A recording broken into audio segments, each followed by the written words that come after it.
پتہ ہے اکثر لوگوں کو خدا کی محبت کیوں نہیں ملتی؟ کیونکہ وہ اس کی محبت میں کسی اور کی محبت کو بھی شریک کر لیتے ہیں۔ اسے تو اپنے سارے بندے عزیز ہیں، بندے ہی اس ایک کو ہی عزیز نہیں کر پاتے۔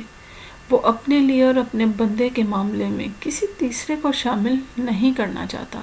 وہ چاہتا ہے میرا بندہ جب مجھ سے مخاطب ہو تو دوسروں کی جانب نہ دیکھے۔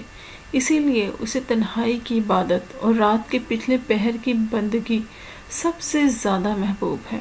شاید یہی وجہ ہے کہ وہ کفارے کا پرچار پسند نہیں کرتا، قضا بھی خاموش چاہتا ہے، جبکہ اس کا بندہ اپنی کمزوریوں اور کوتاہیوں کا اعلان کرنے میں فخر محسوس کرتا ہے۔ وہ ان پر پردہ ڈالتا ہے اور بندہ اس پر پردے کو ہٹا کر دنیا کو دکھاتا ہے۔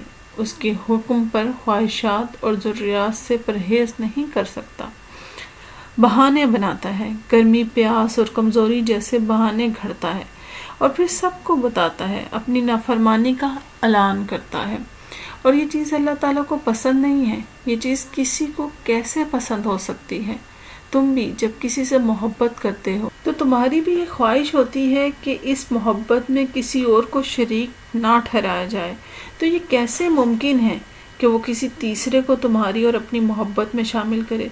تو سنو، تم چاہتے ہو کہ خدا کی محبت تمہیں ملے تو تم اس کے ساتھ کسی اور کو شریک مت کرو۔ وہ پردے جو چاہتا ہے تم پر، وہ دنیا کے سامنے مت اٹھاؤ، اپنی کمزوریاں اور لوگوں کے سامنے ان کا اعلان مت کرو، کیونکہ اگر یہ چیز خدا کو پسند ہوتی تو وہ خود لوگوں کو بتاتا۔ بے شک اس کو کسی کی اجازت کی ضرورت نہیں ہے، لیکن کبھی تم نے سوچا ہے کہ کچھ راز وہ کیوں دنیا کو نہیں بتانا چاہتا؟